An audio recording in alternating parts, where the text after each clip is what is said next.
I'm here with Adam Emenecker for another shoot-around this week, and we're going to talk a little bit about Loyola's separation in the standings. The Ramblers have a 2-game lead with 6 to go. Yeah, I mean, I think Loyola, obviously, like you mentioned, they are separating themselves. So in sole possession of first place, and it's really been their defense all year that's been so special for them, 10th in the NCAA in points against per game. So Porter Mosier doing what you would expect Porter Mosier and his crew to do, really defending. And I think, obviously Clayton Custer won Player of the Year last year, and he's been good.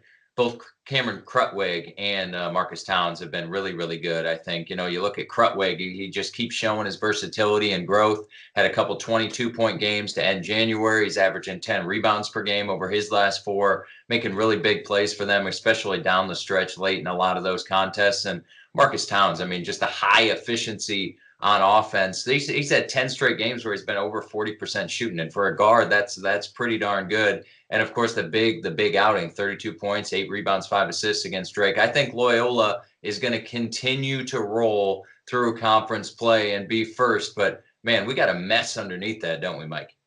We do. We've got a bunch of teams just 2 games back and 3 games back.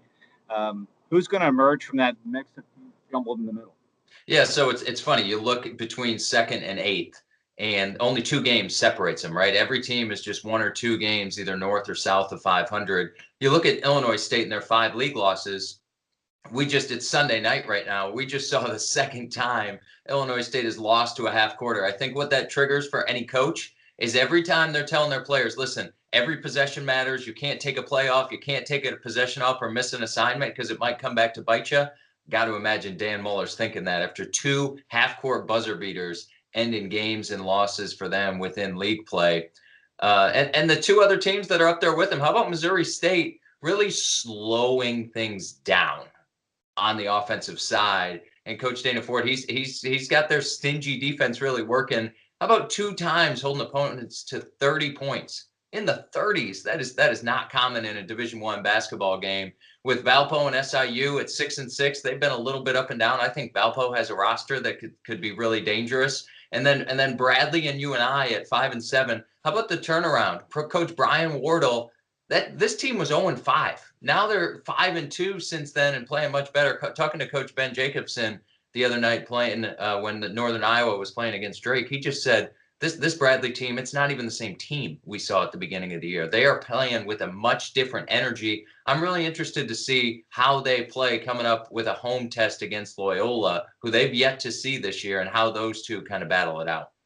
Yeah, they've got the Ramblers twice, as you mentioned, and once at home this week, and then regular season finale at Loyola. So we'll see what they can do against a tough Loyola club who's got Lucas Williamson sitting on the sideline waiting to come back, and Cameron Krutwig playing with a broken nose. He's got the mask on today, and we'll see what they can do down the stretch. So Arch Madness, here we go. What's going to happen in St. Louis? We've got some crazy finishes. You mentioned the 2 Illinois State buzzer beaters, once to Valpo and today to Missouri State. What's going to happen in St. Louis? What's in store? Yeah, I think when you talk to all the coaching staffs around the league, one of the things they're saying is secretly, and maybe not so secretly, they're trying to stay out of that 7 through 10 matchup. They don't really care where they fall, call it 1 through 6. They want to stay out of that Thursday night game in St. Louis because honestly, everybody's going to come into Arch Madness thinking we have a shot. We just need to string together a few good games. We need a couple of our best players to be the best versions of themselves, and it's going to lead to potentially that NCAA tournament bid. So I think coaches around the Valley are excited, and I hope fans are too. It's going to be an Arch Madness not to miss. No, it's crazy. We've not had a 7 through 10 seed win the tournament ever. In fact, our lowest seed ever win has been a 5. So staying off a Thursday, historically, very important. We'll see what happens. Adam, thank you again for another shoot-around segment. We'll talk to you next week. All right, sounds good. Thanks, Mike.